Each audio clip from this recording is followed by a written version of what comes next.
What is happening? Well, that was a big delay by StreamYard on that one. That was like, oh, are we ever going to go live here? StreamYard really taking its time to put us live here. Hello, friends. It is Wednesday afternoon. We've got afternoon baseball today. Chris Spags and I breaking down that 1 p.m. slate for you right now. So do us a favor, like the video, subscribe to the YouTube channel. There is a whole shit ton going on in the sports schedule right now, Spags. So I want to touch on that a little bit, but first and foremost, how are you doing? I'm excited to be here. It's nice to get this kind of, I wouldn't say out of the way early, but MLB, it's nice to kind of have an earlier show, I think, than the 4 o'clock, 5 o'clock time frame, because it's just like a little luxury to have something to gamble on midday. And I think that's one of the things baseball gives us nicely. Interesting slate as well that we have before us, whether you are playing FanDuel, your all day stuff, or you are playing on DraftKings, that early slate. Some pitchers that I think normally wouldn't look that good because the matchups going to be super chalky. And curious to hear your thoughts on it, Greg, because you are a man of many sports. Greg doing golf. Greg does NBA. He's doing MLB. You got it all swing around in your brain right now.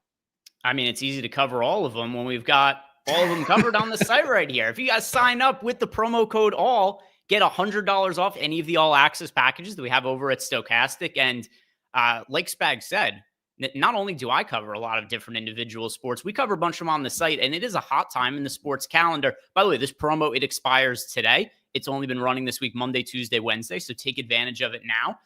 But yeah, we've got this promo going on right here for the all access packages, $100 off, and this covers NBA, NHL, MMA, PGA, NASCAR. Here's what we've got coming up. Masters, locking tomorrow. Baseball. We're the third week of the regular season, still in the early stages of baseball. Contests still pretty significant for baseball. NBA play-in games next week. Right after that, it's going to be the NBA playoffs starting. And I'm very excited for NBA playoffs. No more nonsense about rotations. We're going to have some just normalcy added to our lives when it comes to NBA DFS once the playoffs start. NHL playoffs, that is also going to be kicking off next week. MMA, we've got UFC 314 this weekend. So if you guys want access to all of these packages bundled together, $100 off with the promo code ALL. And that's on top of, if you sign up for the Avatar package, you also get a $100 discount if you sign up using the Avatar. So you get pretty significant discounts here if you use the Avatar, and then also if you use this promo code ALL. Take advantage of this offer. We very rarely run promos for the all access package. Off the top of my head, I think this is the second, maybe the third one we have ever done, and expires today. So if it's something of interest to you, take advantage of it now. And as far as PGA goes, I don't know shit about PGA. Spags and I were talking about this a little bit before, but I have a recent $50,000 win in PGA DFS. Is it because I know anything? Absolutely not. It's because I just run data through the Sims, upload whatever lineups it gives me, and it's been really successful. So if you're looking to play the Masters, who knows? You might win $1 million tomorrow. DraftKings has 2 million maker contests for the Masters. I was looking in the lobby. It's like NFL week 1. PGA, for all the talk about how like NBA has gotten smaller, PGA only seems to be growing, as do some of the other sports as well. So overall, yeah, like NBA, which I have played the most of over the years, might be contracting a little bit, but like MMA has gotten bigger over the last couple of years, PGA as well. Chance to win $1 million. DraftKings an offer for that as well that we'll talk about in the upcoming here. As we start to break down this MLB slate, do you have any overarching thoughts on the slate itself, whether it's a specific strategy or potentially weather concerns before we get to some of the individual players and pitchers? No, I mean, I would say the main thing for me was just kind of wrapping my head around Tyler McGill on the slate, who's projected incredibly well. He's a player that, you look at the long-term sample size, I'm not really wowed by anything he does. But the matchup that he has today, this Miami lineup that he's going against, I mean, 3 implied runs, not that bad, but they're red and everything in my sheet. I do conditional formatting for everything just to be able to reference stuff quickly. You'll line up with a 28% aggregate K rate, 274 on base percentage. Just a really bad team. So it's kind of odd to have a situation to me where Tyler McGill's not the kind of pitcher I normally love because the stuff that he has himself is not great. But MLB is so situational, the matchups, the totals, and all things that come together to make a play look good. He'll be a hill that I have to die on today with seemingly a lot of the early slate. One other thing that I want to make note of, which, by the way, there has been at least, here we go. Yeah, we've got one comment in the YouTube chat about it where Trevor Cheeks said, don't play Texas-Chicago game, probably won't play. I don't want to go as far as to say that it probably won't play. I will say it is extremely risky. And if you do not want to take on any risk, it is very, very reasonable to either take this game out of your player pool or either lower exposure to it. If I'm not mistaken, I think this is the first baseball show that I have done of the year where there's actually been a game that's been questionable whether it will or will not play. So we'll definitely be covering on any updates that happen over the course of the time here As of right now, though, if I had to make my decision right at this second, I would not be playing anybody from this game. Yeah, I think it's a fair way to look at it. I mean, you have so many options on the slate. Just taking one off is not that bad. And lineup's not even confirmed in that game either. So it seems like it's kind of going one direction. Yeah, so that is something that we are going to take note of as we go through some of the pitchers and hitters for the slate. And that is where we are going to go to now, starting with the pitchers. And as far as the pay-up options go, one of those pay-up options is Shota Imanaga. And if I don't make any adjustments to the sims at all and just kind of let them run as is, I actually get to a good amount of exposure to Imanaga. He shows up in 27% of lineups. But like I said, I am going to want to, at least as of now, take those players from that game out of my player pool. So with that being the case, it then leaves us in a situation where the early pitchers that we have to choose from on the high end, if we're removing Imanaga from the mix, it is Max Fried at 9K. It is Hunter Brown at 10K. Now, between those two pitchers, Spags, do you have a preference on whether you prefer Fried or Hunter Brown, assuming you're in the same boat as me as not really wanting to play Imanaga?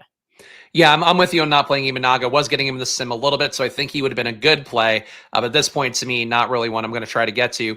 I like the match for Max Fried a lot here. I did see, a little bit of Detroit stacks coming up for me in particular. Not a crazy amount, but got 3% 5-mans, which stood out. But for Max Fried, though, in this spot, going against a lineup here that's not really very good versus left-handed pitching, only a 75 WRC plus for this lineup in aggregate, 26% K rate, so towards the higher end, not a great OBP. And Fried himself, not the greatest chase guy, only a 42.8% chase rate over the last couple seasons. He doesn't get hit very hard, 5% barrel ball rate, 33.5% hard hit rate, which is towards the higher percentile of the slate in terms of, the good side for a pitcher, not getting hit too much. So Fried, to me, ground ball guy historically as well. Like, I don't see the risk here. I think he's a solid play. Sim-wise, he's honestly pretty chalky at 30%, but I'm a little bit above that at 32 on my top 150 lineup. So I like Max Fried. I don't think he's my favorite pitcher on the slate, but I do think he's in as good of a spot as anybody here. And I would prefer him to Hunter Brown, I think, at least based off the numbers.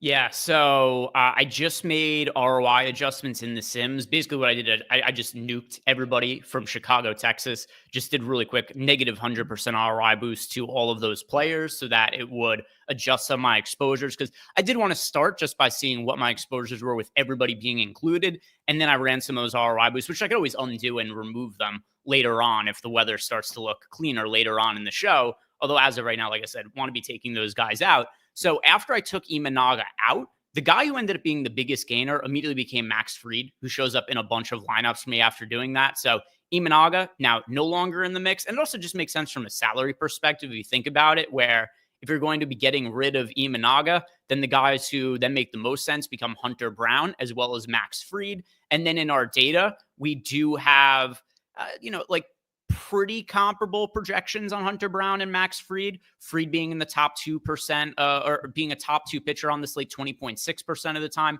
Hunter Brown 20.1%. But you're getting $1,000 price saving on Max Fried. So overall, I think both of them look reasonable. I'm about even with the field on Hunter Brown, but I do get overweight to the field on Max Fried, who currently shows up in about 40% of my lineup. So for me, if I'm paying up for one pitcher, you can make a case for both Brown and Fried, but I do lean towards Fried for anybody who's choosing between one or the other.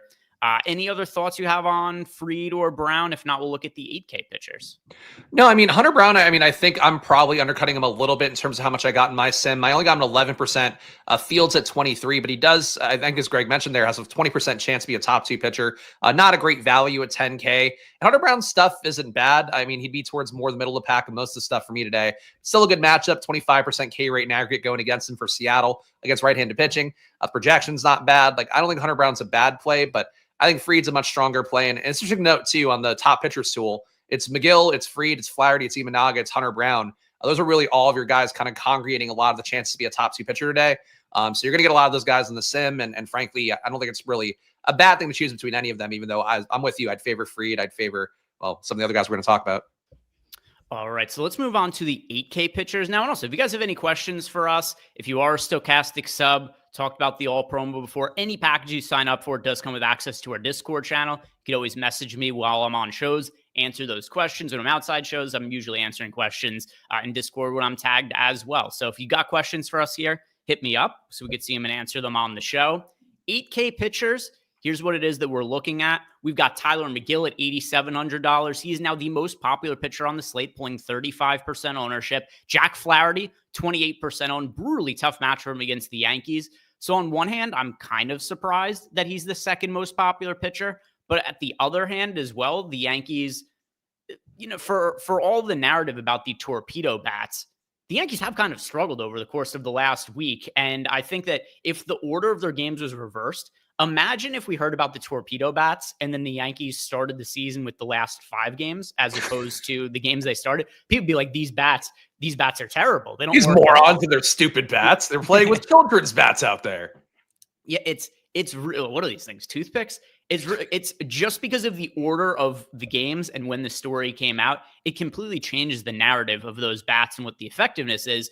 So Yankees offense and the team as a whole, it's been more so the pitching that's been an issue for the Yankees than the offense. But either way, the team looked like they were just going to run through everybody the first couple games of the season. And then people like, these torpedo bats, unfair. They have to be banned from baseball. Now I found out like all the teams are using them and probably has an effect, but it's not like all of a sudden breaking the season for the Yankees or anything. But anyway, Jack Flaherty, very popular, 28% owned. Then we got Justin Verlander, 11% owned. I look at our data on Slate's Verlander pitches, and I'm like, oh, there's a mistake. He's listed on the Giants. Like, this is one of these things, guys get older, and it's really hard for me to be like, oh, this is just where they are now. It just seems off. But anyway, Justin Verlander, he is only 11% owned. Of all of the pitchers who are 8K or above, he is by far the least popular. All of the other ones are at least 20% owned, just 11% ownership going to Verlander. Who's your favorite pitcher of the 8K range? My favorite pitcher of the 8K range has got to be Tyler McGill. Again, like I mentioned up top, I was surprised by the amount I got from him. Got him in almost 50% of my top 150 lineups. The semi-ran. But again, you look at the matchup here. It's a Miami team where you have 6 guys that strike above league average, a 28% cumulative K rate against right-handed pitching for him. McGill's stuff is not great. He gets hit pretty hard 42% of the time. Swinging strike rate's only 10%. Chase rate's 39.5%, which it doesn't sound like a lot of percentage points between what a good swing strike rate, good chase rate would be. But it's still, a little bit lower than you'd like to see for guys going to be this chalky. But you're facing a lineup that's this bad, and the total is low enough here. And the projection for McGill also looks great at 19. There's some other guys in the range who I think look okay, like Flaherty. His top 2 percentage in the top pitcher stool definitely stands out. But McGill, to me, I just feel like the matchup's too soft, and he's got a decent enough arm. I think that I'm willing to be with the chalk on there, but it always kind of creeped me out, Greg, when I feel like you have the chalk like this, where it's like the pitcher himself isn't great. It's just the situation is really nice and favorable. And Miami's bad enough. I'll take the shot, but it's a lot of McGill. Yeah, so a lot of people know that my favorite way to approach single entry is to try to find some of the chalkiest pitchers on the slate who are not maybe necessarily the best pitchers and try to find angles to stack against them. And I really think we've got a couple of pitchers that fit this bill in this mid-range for different reasons. Tyler McGill, like you just said, he is in a great matchup. He's not terrible. He has a lot of strikeout upside, but it's very rare that you can see Tyler McGill at $8,700 and 35% owned. That opens up the Marlins as a potential leverage stack. The other one, too, just talked about Jack Flaherty, all the ownership going to him. It's pretty tempting to stack the Yankees against a chalk starting pitcher. That is something that almost never is going to happen, where there's a chalk starter against the Yankees. So 2 teams that are definitely top of mind for me as leverage stacks right now: Miami Marlins, New York Yankees. What do you make of Jack Flaherty and all the ownership going to him? So I don't mind Flaherty. I'm basically with the field on him, getting 32% of my top 150. Fields at 29% and change. So I don't mind Flaherty. I think this Yankee matchup, and I think like you talked about here, people have been definitely looking at the positive side of the Yankees earlier on and not seeing that overall, gets a right-handed pitcher today. 7 guys in this lineup strike out above league average. Overall, the lineup's about a 24.4% K rate, so not crazy high, but still above the average number there, around 23%. And Flaherty's stuff's been good. He's striking out righties about 30% of the time the last couple of years, 11.2 Ks per 9 versus lefties, 24% rounding up, 9 Ks per 9. Swing strike rate, chase rate, a little bit better than a guy like McGill. Doesn't get as hard either as some of the other worst pitchers on the slate. So I have no issue with Flaherty, and I think really the main thing for me is I probably wouldn't want to play him if I were just kind of choosing going through one by one. The top stacks number, 20% chance of being a top 2 guy. He is negatively leveraged, negative 8% leverage on there, but I don't know. I feel like he's probably a guy that to me, I would have less interest in. And I think the field might feel the same way we actually roll and flip the cards.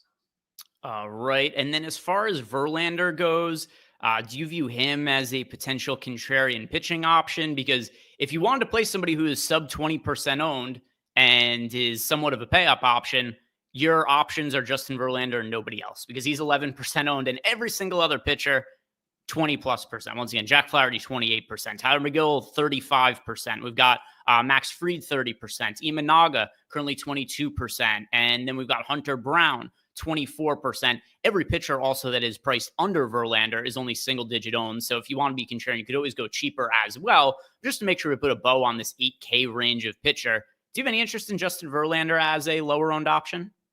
I think he looks okay. Actually, one of the guys on the opposite side of this matchup is one that I think stood out to me as being a nice value option to get to some ownership on. That's a guy that we can talk about in a minute with Nick Martinez. Verlander, I think the stuff, I mean, you look through his numbers here, the most impressive thing, like Greg's talked about, he's been doing this for so many years. He's still got Kate Upton as a wife. I think that's pretty good. But every other number for him, falling off the cliff. He basically looks like a league average guy, or at least slate average guy for me, across every metric I pulled. So the barreled ball rate at 8%. It's not great. It's not awful. Hard hit rate, 38%. Not great, not awful. 7.5 Ks per 9 versus righties. Not great, not awful. Ks per 9 versus lefties, 8.1. Same thing. The lineup he's facing is not great, but it's not particularly bad either. 171 ISO for them going against right-handed pitching. So I get the Verlander thing just on the price point. The fact that he's going to be, lesser owned. He's, in fact, the only positive leverage guy out of the top 6 pitchers on the top pitchers tool that Stokastic has. So I get there being some DFS logic for Verlander, but to me, he's a guy I'm happy to be with the field on, but I don't think I want to be above in any meaningful way. Yeah, I actually got to a good amount of them after I took the Texas-Chicago game out of my player pool here. So, nothing insane, but I do have 20% of them. So it's 2x the field. And, if we'll see once again, some people are saying in chat that maybe the weather doesn't look all that bad in Chicago, Texas.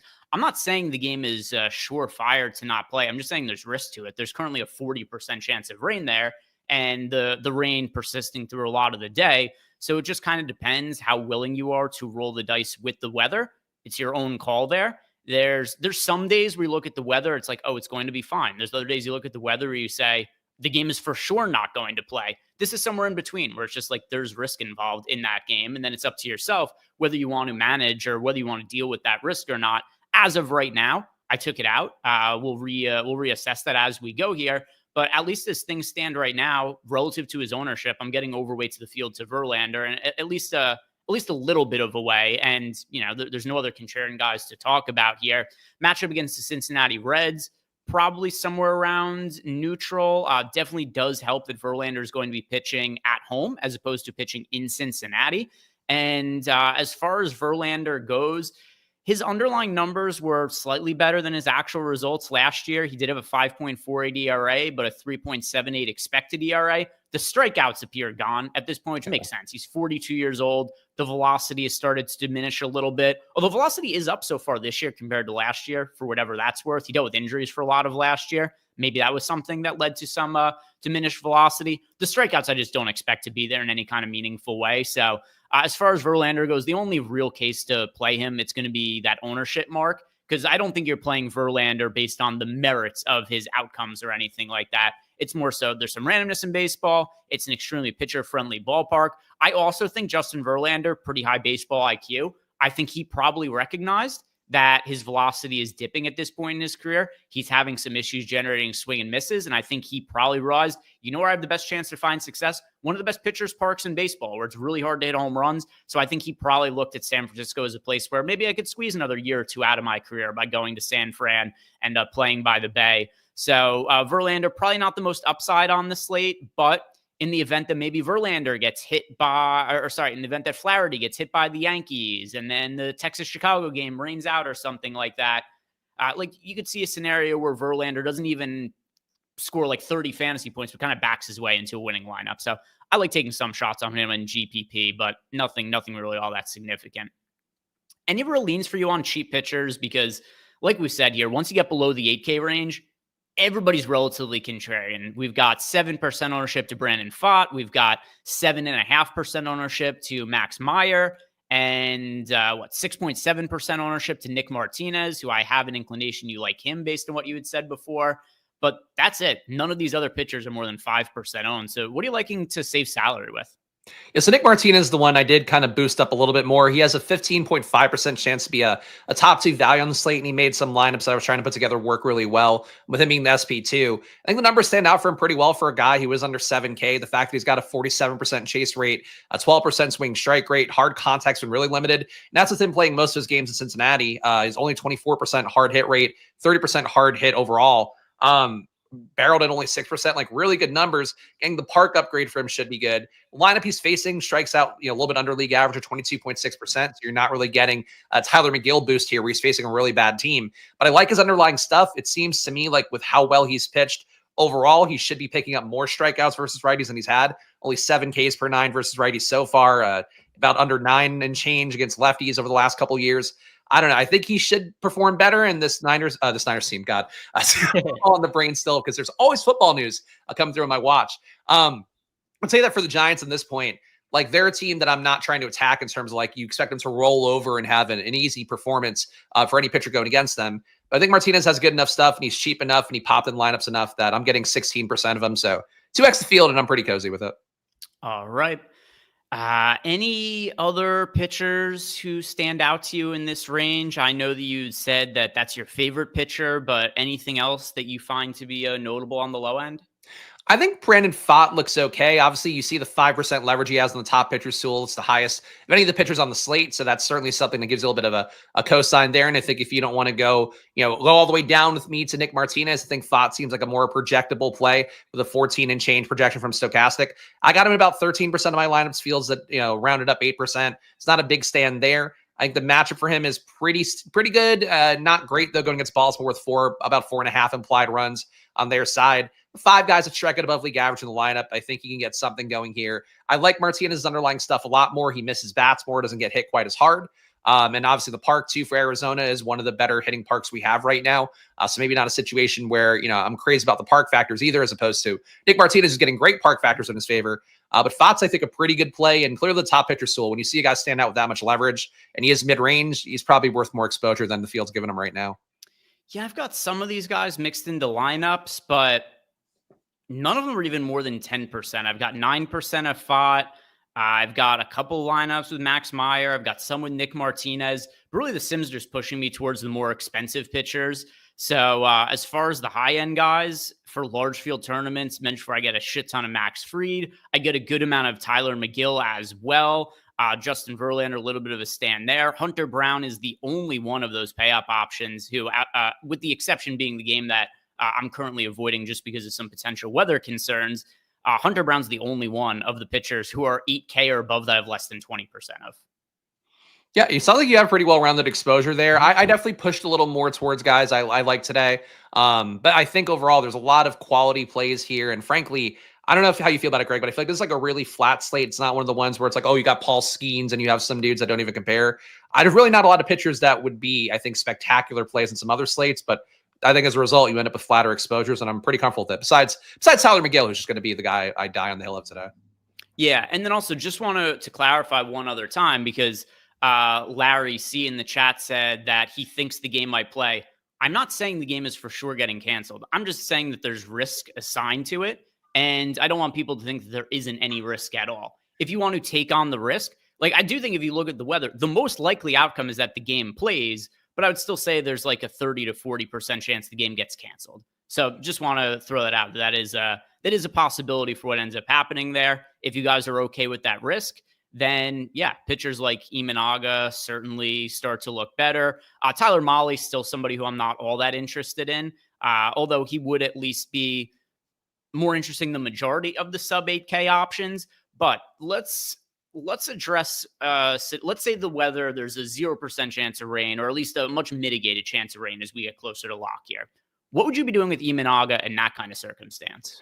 So I didn't update my stuff to take this game out yet because we were just going live on the show and I'm just kind of rolling with it. I would have had him about 15% of lineups under the fields, 20 that was projected before. I think the big thing too, and I know you've talked about the weather and like the game can play, but for pitchers, you take on a little bit extra risk because if you do get a delay at all in there, the arm then tires up a little bit or tightens up and then you're not getting the guy back in.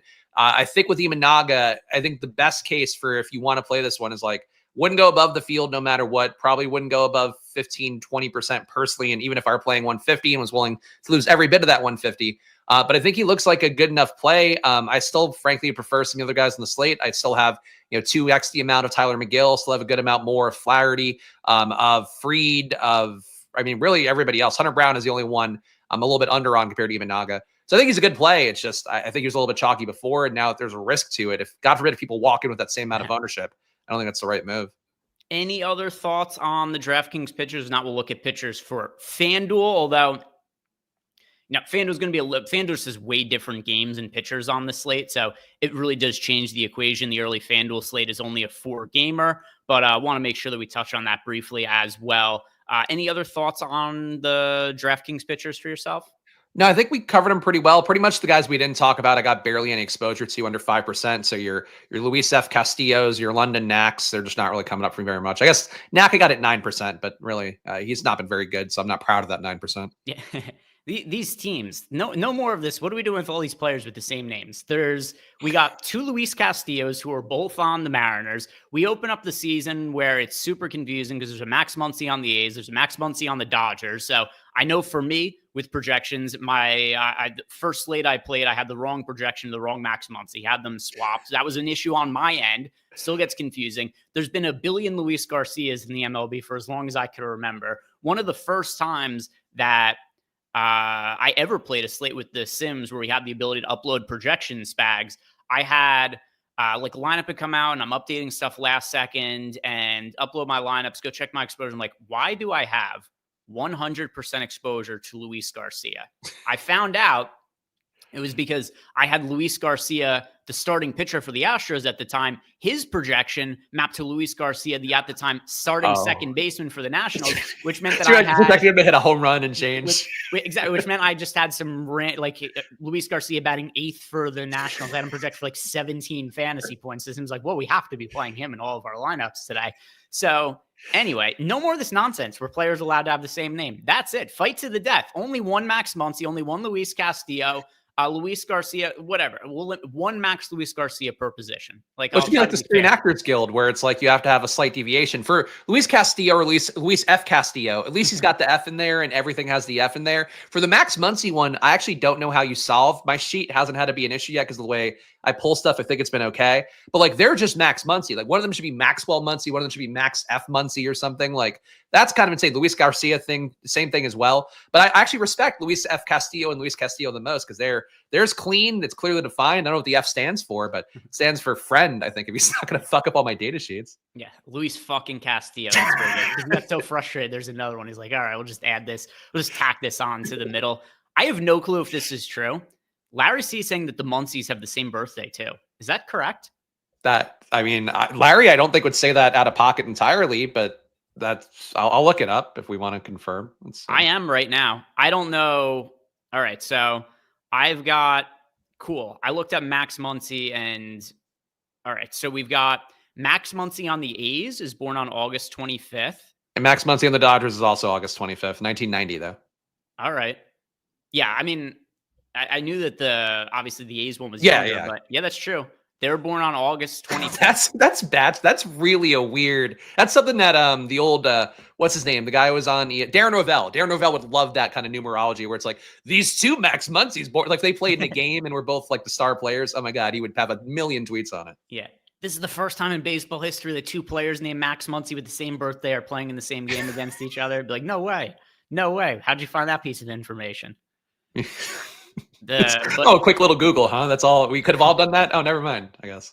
It is insane though. Max Muncy is not a common name at all. Then they also this is so many coincidences. It is pretty absurd. So anyway, thanks to Larry for shouting that out. But either way, we can make this even more specific. 2 players can't both be infielders with the same name in the same sport with the same birthday. Most data sheets can't handle it, Greg. Mine can't. I don't pull team stuff in. I just pull the names and just sort them out across Stokastic and FanGraphs and where I pull lineups from and whatever. And it's I'm not prepared for them. So hopefully they can figure it out on our behalf. All right, guys. If you haven't done yet, do us a favor, like the video, subscribe to the YouTube channel. I'm just going to check Discord really quick to see if any questions came in here. And we do. We've got a couple of questions here. One is from Capanicella. He wants to know, who are we going to ride with in single entry this afternoon? Be giving out our single entry stacks in a second here. And then Einsteinium is saying, if we had to choose one team facing a chalk picture, what would be your priority of stacks? So there's actually some correlation between Capanicella and Einsteinium's questions. So we'll touch on that in like 3 minutes. But first, I just want to look at the FanDuel pitchers for the early slate spags, where here's who we have to choose from. Hunter Brown, who is 40% owned. Justin Verlander is 22% owned. Every other pitcher, sub 10% owned on FanDuel. Brandon Pfaadt, 9% owned. Nick Martinez, 8% owned. Landon Knack, 6% owned. Beto, 5%. Kramer, 5%. What do you want to do with pitching early on FanDuel? Because we just talked about on DraftKings that of all the chalk pitchers, we probably like Hunter Brown, at least the least relative to his price tag and ownership. But the options are so much thinner on FanDuel, where not only is it less pitchers to choose from, but then you've also got this scenario where, like weather could end up being an issue. Although, actually, wait a second. The Cubs game isn't on the FanDuel one, I don't think. Okay, yeah. Never mind then. Never mind. All right, so the Cubs game, I'm looking through all the pitchers. I'm talking about the weather. Like, I didn't even list the pitchers here. What am I talking about? So anyway, FanDuel pitchers, here are the ones we have to choose from. Hunter Brown's super popular. Verlander's marginally popular. If you're building one lineup on FanDuel, you only roster one pitcher. Who do you think you'd click on that one lineup? I mean, Hunter Brown is really scarily chalky, negative 25% leverage on him.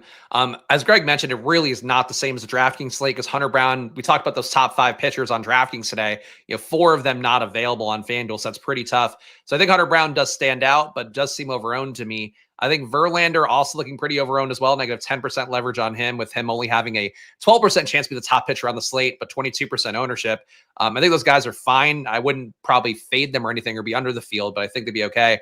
I would actually, and I worry about the quality start a little bit potentially for Nick Martinez. I'd probably favor him a little bit more here because I think he's got the stuff to be a useful pitcher. And on FanDuel, he'll only be about, 7.7% play despite having a 10% chance and change to be the number 1 pitcher on the slate.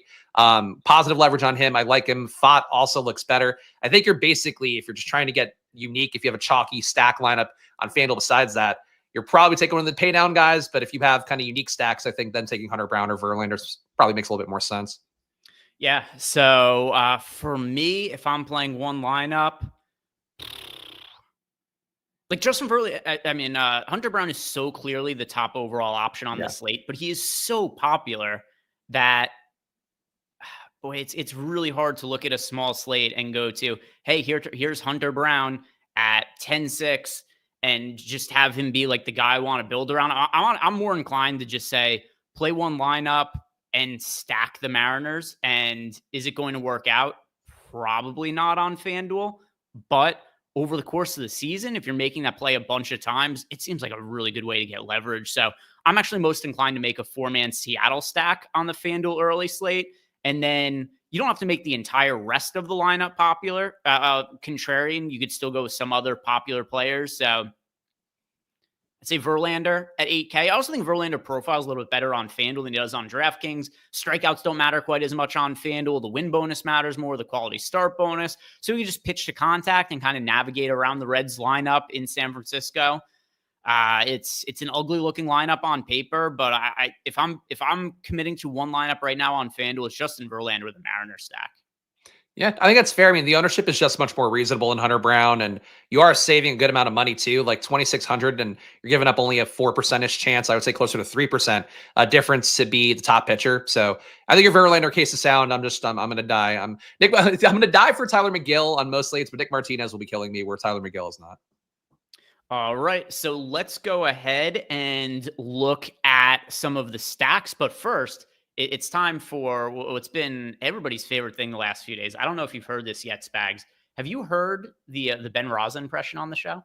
No, I have not, but now I'm dying to hear it. All right, get ready for it. So, guys, DraftKings, great offer going on right now. And here it is. We're going to hear from myself. We've had Josh do his Ben Raza impression as of late. Now it's my turn to give it a go.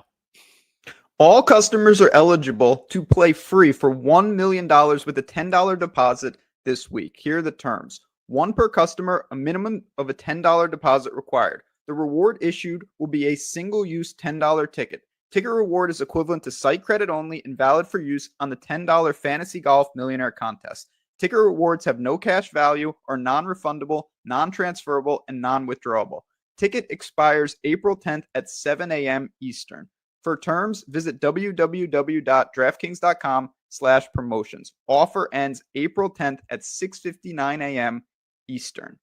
If you do have a gambling problem, call 1-800-GAMBLER or 877-8-HOPE-NY. You can also text HOPE-NY at 467-369. Help is available for problem gambling. Call 888-789-7777 or visit ccpg.org. Must be 18 plus in most eligible states, but age varies by jurisdiction. Eligibility restrictions applied. Void where prohibited. Max 1 per customer. Minimum $10 deposit required. One single-use $10 ticket rewarded. Ticket reward is site credit only, valid for use on the $10 Fantasy Golf Millionaire Contest. Ticket reward expires April 10th at 7 a.m. Eastern. For terms, visit www.draftkings.com/promotions. Offer ends April 10th at 6:59 a.m. Eastern. Sponsored by DraftKings. So Spags, I'm going to let you decide. This was hotly contested in chat last night. So this was my go at it. Josh was doing the Ben impression before. Some people in chat didn't think he sounded like Ben. Some people thought he did. It was once again, it was a big debate. What did you think? Did I sound more like Ben? I guess you didn't hear the other one, but what did you think of my Ben impression? I think you got it on the nose. I mean, even the way you got to call, and I'm like, that's very Ben Rossa as well. The thing that I like the most about that read, Greg, though, that you just did, of course, is that it never ends. It just keeps going. It feels like it's going to end. And there's another tag, and there's another tag. But I'll tell you what, they covered every base on there. And it's great to see DraftKings back in the ecosystem with Dr. Ben Rossa, the most credible man to do that ad read as well, generally. Yeah. So, by the way, just to sum it up right there, guys, place a $10 deposit over on DraftKings and you get a free chance to play for $1 million for the Masters. That promo is going to be expiring on DraftKings tonight because the actually technically ends tomorrow morning because that's when the Masters tees off. So most likely it's going to be most convenient for you guys to take advantage of that tonight. But really, really good offer, especially for some of you guys who are just playing like 1-2 lineups because it's a $10 buy into the Millie Maker contest. If you place a $10 deposit, you are going to be getting a $10 ticket to that contest tomorrow. So it really is a really good offer for everybody, but especially I know for a lot of the people who are only playing a handful of lineups to listen to our show. So take advantage of it. Get yourself an extra entry into the Millionaire Maker. Who knows? You could be the winner. You could win $1 million. You turn $10 into $1 million, get 2 shots at it, the $10 deposit, and then the $10 ticket that comes with it. So Spags, any other final thoughts on pitchers? If not, we'll move over to the stacks. No, I mean, look, I think we covered them really well. It's an interesting slate. The FanDuel one, I will say, much less interesting for the pitcher selections you have for the early slate. All right, so let's go and look at the top stacks tool now. And this is also where we could pull in the question we got from Capanicella as well from Einsteinium, who Capanicella wants to know who we would want to ride in a single entry. Einsteinium wants to know who is our favorite chalk pitcher to stack against. My answers are going to be correlated here, but I want to hear from you first while I pull up the top stacks tool. Yeah, okay, so chalky pitcher to stack against. That's a tough one for me. I do think, and I really hate the Miami lineup, but I think it would have to be Tyler McGill. And again, this entire stream for me has been a battle of how much Tyler McGill I'll get on the slate, and it continues to be one as I'm trying to get my final lineups in here or done here. I think McGill's a strong play as a pitching side, but we talk about a lot here, in particular on streams where I've done with Eric Lindquist, and it seems like, frankly, I've been hearing from a lot of people are winning off some of the slates lately, so kudos to you guys who are listening and getting some value out of it. But like, I think really trying to play both ways in MLB, it just works better than most other sports. You can't really do the same in football with the same success. You can't do the same in basketball with the same success. But here, I think you can play some Miami, get leverage against McGill in lineups where you're not playing him. Play McGill as well. For me, I think half the lineups feels about right because he is a pitcher that has a good run total or a soft run total going against him. He's got good enough stuff, doesn't give up dangerous power, really. You could end up in no man's land where McGill somehow doesn't have a great day and Miami just gets a few hits, maybe gets him out early, doesn't actually strike out as much as you would think. But I think if McGill fails, he maybe fails in a spectacular way and Miami gets there. So probably my choice, Greg, but I just don't think Miami's good. That's really the tough part sometimes of choosing these stacks against the chalky pitcher. Yeah, so there's really 2 possible answers to Einsteinium's question, and it correlates with my answer I want to Capnicella's question, where he's saying if we're going to play one, what's one spot to attack in single entry? And we've got 2 very chalky pitchers on the slate that I think are gettable in different ways. Tyler McGill, pulling 36% ownership now in our latest update. We've got the Marlins going up against him. We do think McGill as potentially being a little bit overowned, and he's probably going to be even more steamed up in single entry. So with that being the case, to what you'd said about McGill, yeah, you could definitely make a case here. Here's why I like the Yankees, though. First off, this is a legitimately very good offense. And it is probably the highest upside offense we have in baseball just because their ability to hit home runs. We've got the Marlins with a 2.2% chance to be the top stack on the slate. We've got the Yankees a 5.3% chance. So we actually have the Yankees as being underowned, even when we don't consider the leverage you'd be getting with Jack Flaherty going up against them on the other side. So I think in single entry, you're going to see 3 pitchers primarily rostered: Tyler McGill, Max Fried, and Jack Flaherty. I don't really have that much interest in the Tigers offense against Max Fried. You could make that case, but Fried's my most rostered pitcher right now, so I'm most inclined to just play Fried. And then by process of elimination, it's like, all right, I could get leverage by stacking against McGill, or I could get leverage by stacking against Jack Flaherty. There's just so few opportunities to play a low-owned Yankees offense against a chalky starting pitcher. I want to be taking advantage of that this afternoon. It's definitely a little bit of pay up to be contrarian too, when you do have some pretty steep price tags for a few of these guys in the lineup as well. I mean, Judge in particular being 6K and change is a little bit aggressive, but obviously people won't be there as much as they might normally, only projected for 6% ownership. And he might normally be a more popular one-off if he were cheaper. So I get it. I think Flaherty, the home run rate, basically a little bit above league average, not super high, but at this point with the ownership that's going his way, like, it doesn't matter if you hit on that. And especially with the Yankees bats in particular, Miami's bats could ruin Tyler McGill's day without having a good day themselves. The Yankees probably ruin Jack Flaherty's day. You probably at least have a 3-man stack hitting there. Yeah.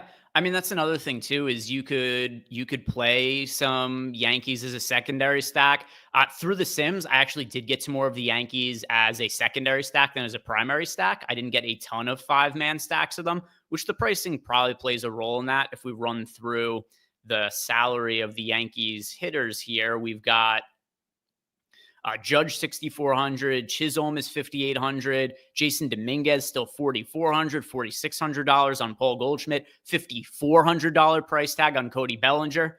They're expensive. There are some lower owned bats who are also a little bit cheaper, like Ben Rice, who could fit into his stack. I always like playing catchers as part of stacks too. So you could go to Escara. He's only $2,700. So you get some salary relief there. So there are buttons to press to make the Yankees a little bit less costly. Obviously, you have to play guys who are not the premier bats in the lineup, but it's doable.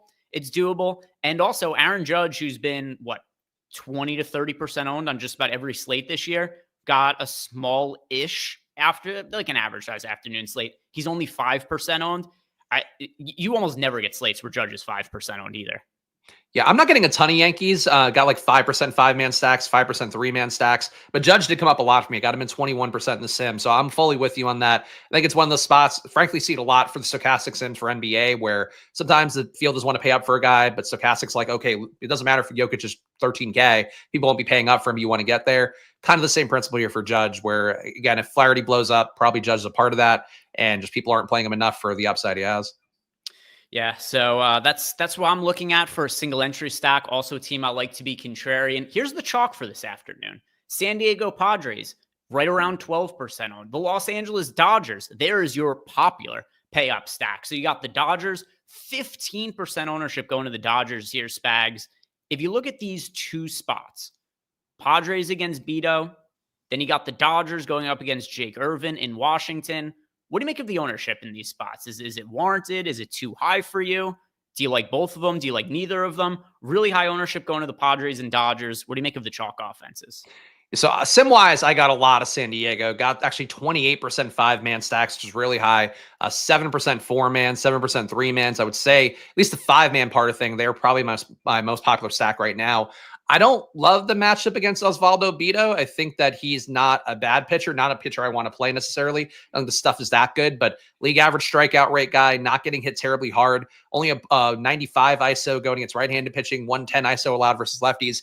We're definitely talking the safer, softer area of contact there as well. A good enough sample size too, with about 300 at bats versus both sides of the plate as well. So I think Beto, it spooks me a little bit. I know the Athletic Park is a bandbox, and that's sort of the main thing that we're looking at here with this total. We have both teams above 5 runs. Really only game that's like that on this entire day of games is in Coors Field. So you see gigantic totals here. I get it. I kind of feel like, and I'm curious actually your thoughts on this part of it, Greg. I feel like this game, to me, looking at the numbers, I get implied totals. I get we should play into them more. I think this game can underperform, and it wouldn't shock me. Like, neither pitcher looks like egregiously bad. The park factors being what they are, and us not having a sample size enough to like concretely say it's going to always be a bandbox. I think spooks me a little bit too, but it just feels like a really high total, and I don't see the bats themselves, the pitchers themselves being bad enough, or the bats being good enough to feel like this should be a game with 10 combined runs. Yeah. So here's what I get to in the Sims. And the Dodgers, this always ends up being the case with the Dodgers for me. I have a ton of them as a 3-man stack. Don't really get to them as a 5-man stack. That's a team. It's even harder to make the Dodgers top bats work from a salary perspective than is with the Yankees top bats. So the Dodgers, I get more of them as a 3-man stack than any other team today. That's my primary exposure to the Dodgers, not so much the 5-man stack end. But I get it to a ton of the Padres and the A's, actually more so of the A's than the Padres. And I think that's more of an ownership thing. If you look in our top stacks tool, we've got overall the A's 8% projected ownership, right around an 11% chance to be the top stack. Padres also showing up as underowned. And then considering that they're not going to be breaking the bank with their salaries either, they're showing up as massively positively leveraged. So I'm overweight to both of them, despite the high ownership. But between the two, I am leaning a little bit more towards the A's based on what the feedback I'm getting to from the Sims, because I have the most exposure to, I was going to call them Oakland, not Oakland anymore. They're not Seattle either. They're just the Athletics. The Athletic Baseball Club. Yeah. Yeah. Yeah. Which they're not that either. They're not an athletic baseball club. They're just a group of people who are really just displaced right now. They were in a city that didn't support them. And then they did at one point, but then by force of the ownership just not paying, they put out a shitty product. And then it makes it seem like, hey, you guys aren't supporting us anymore. It's like, why am I going to watch this terrible baseball product? And it seems like Las Vegas wasn't super pumped to be taking them in as a team either. So now they're just stuck in Seattle, kind of in limbo. I don't even know if it's official that they have a deal worked out with what the stadium is going to be in Las Vegas. But anyway, as far as the park goes, which all correlates to that, it seems like this is going to be a really hitter-friendly park. It's true we don't have a ton of data on it, but based on the dimensions of the park, I think it's fair to say it's going to play very hitter-friendly. I do like both sides. They're my two most rostered offenses overall for large field tournaments with a lean towards the A's.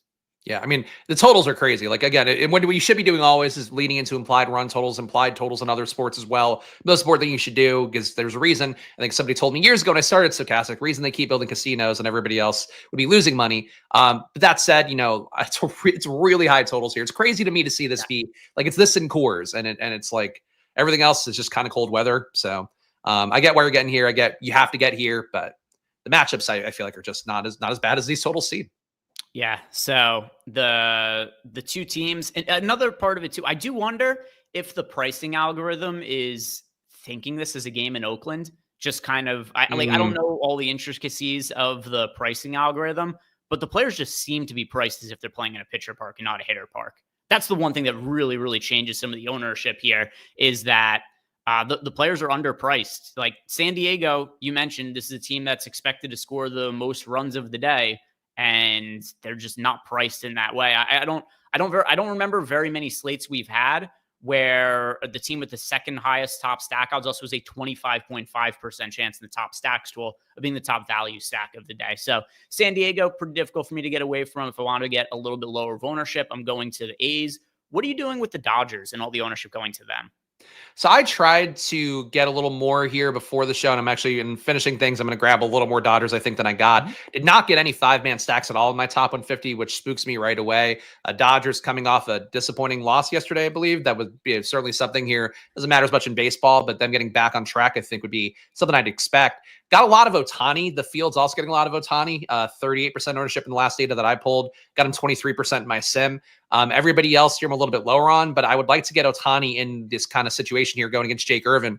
Irvin has gotten killed by lefties, like absolutely obliterated by lefties over the last couple years. 224 ISO allowed, 39% hard hit rate, only 7 Ks per 9 against lefties. You have a couple of quality lefties here that I feel really good about, Ohtani and Conforto, I think in particular. Got some Will Smith at catcher as well in the sacks that I did force from the Dodgers. I think it's easier to get there as a 3-man for the Dodgers, but the fact that it's kind of hard to play a 5-man, they don't occur naturally, I think has some appeal. So I like the Dodgers, and I think they're, to me, like potentially much sneakier than either the Athletic side or the Padres side, especially, whereas Greg mentioned the prices are just way too low.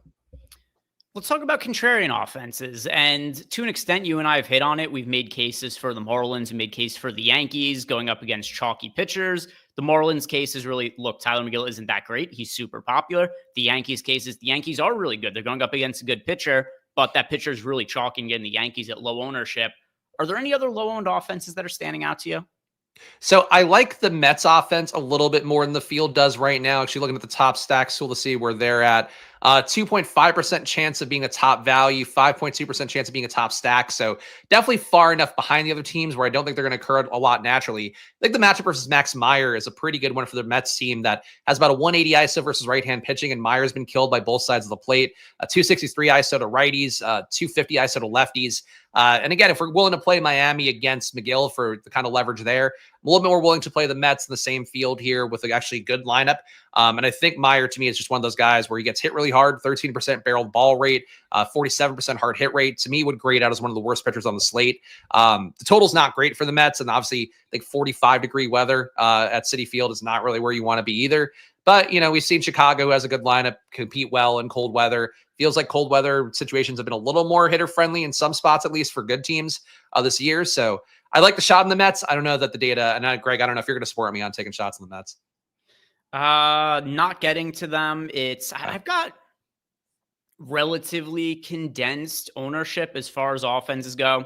I do have a little bit of exposure to the Nationals, not anything that makes them like a crazy priority. And, if people watching are playing 1, 2, 3 lineups, Nationals not one of the teams that would be stacking. But for me, it's A's exposure, it's Padres exposure, a little bit of Marlins to get leverage against Tyler McGill, good amount of Yankees exposure to get myself a lot of leverage against Jack Flaherty. Dodgers is a 3-man stack. And then the one other team that also stands out, the Arizona Diamondbacks going up against Dean Kramer. That's the other team that I'm pulling a decent amount of exposure to.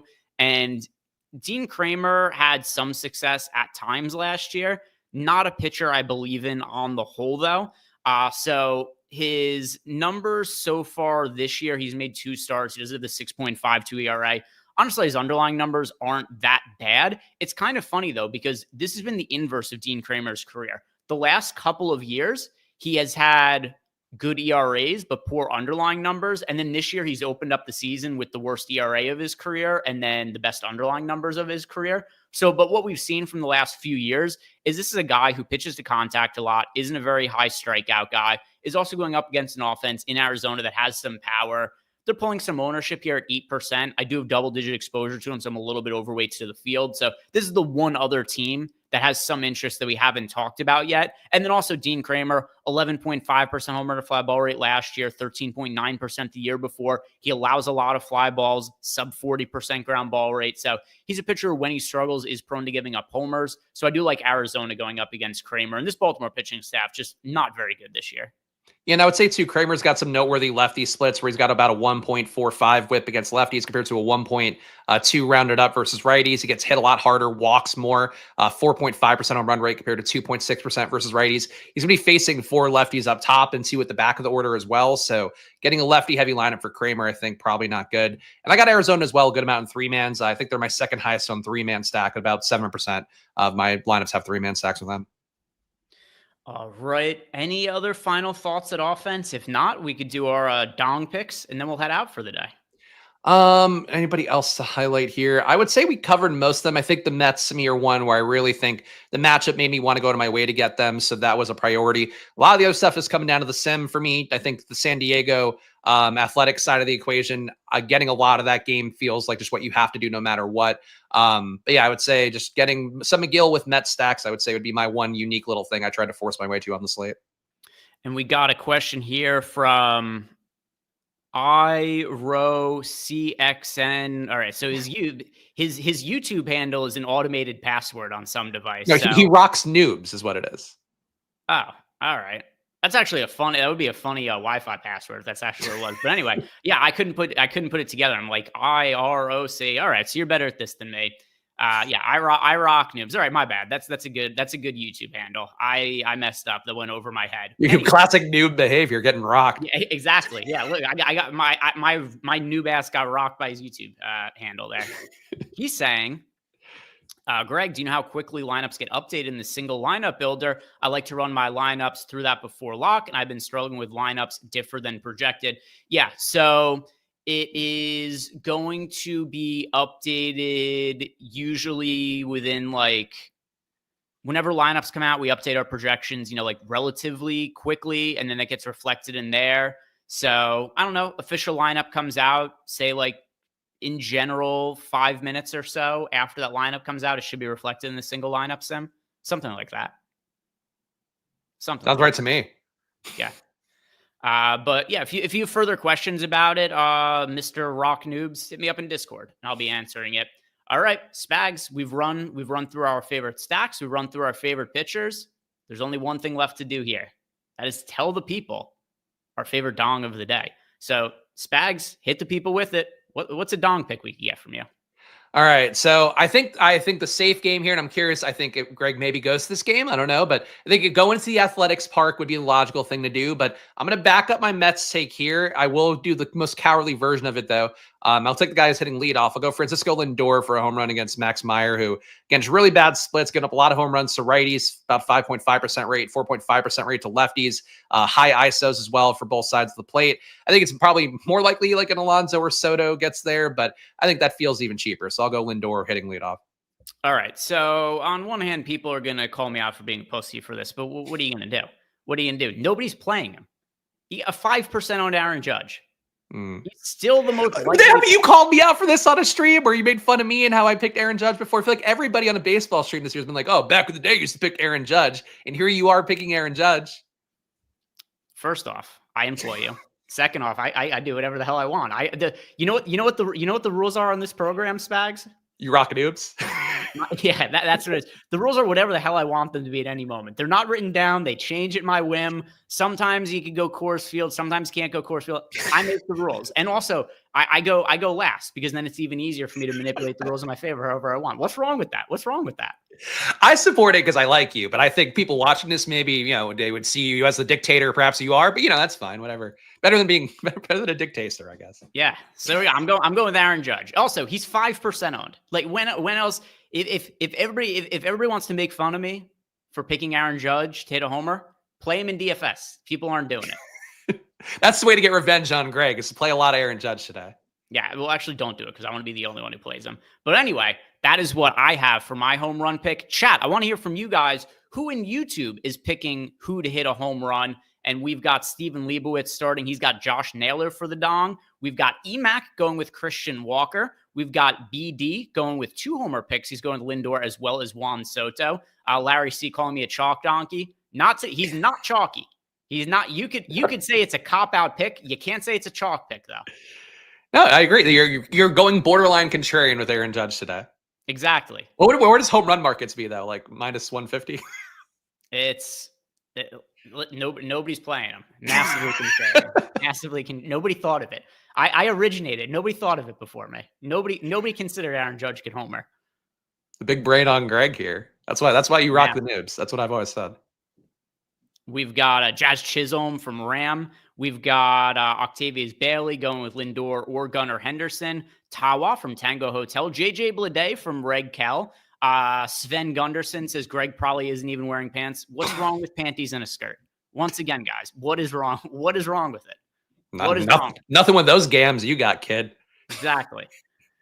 Panties in a skirt, sans the panties in the skirt. Nothing wrong with that. It's We've got Yastrzemski from Jake DeWitt. Corbin Carroll from Andrew Dilworth. We've got Nice Kevin going with Gunnar Henderson. He says if not, he's going to be homeless today. Power's got James Wood. Big Facts going with Gunnar Henderson as well. We've got Cody Bellinger from Dre Nitty. Tim is going with Spencer Torkelson. We've got Gavin Sheets from Justin Hollis, Brent Rooker from CM311, Shea Langoliers from Devin Klein. We've now got Paven Smith from Buckner, and that's it. That is going to run us through all of the home run picks for the day, and that brings us to the end of the program. So, guys, thank you very much for watching. If you have not done it yet, like the video, subscribe to the YouTube channel. Later on today, I'm going to be doing NBA Live Before Lock with Josh. And also, if you're looking for Masters content, Ben and I last night, we did a PGA Live Before Lock. Ben has a PGA strategy video that's going to be going up on the YouTube channel shortly. I did a Sims breakdown of the Masters. That just went live on the YouTube channel. So plenty coverage of that, and make sure to take advantage of that DraftKings offer because it's a pretty good deal. $10. Get yourself a $10 ticket as well. So guys, enjoy the afternoon. Have a great slate. Good luck. See you later. Peace.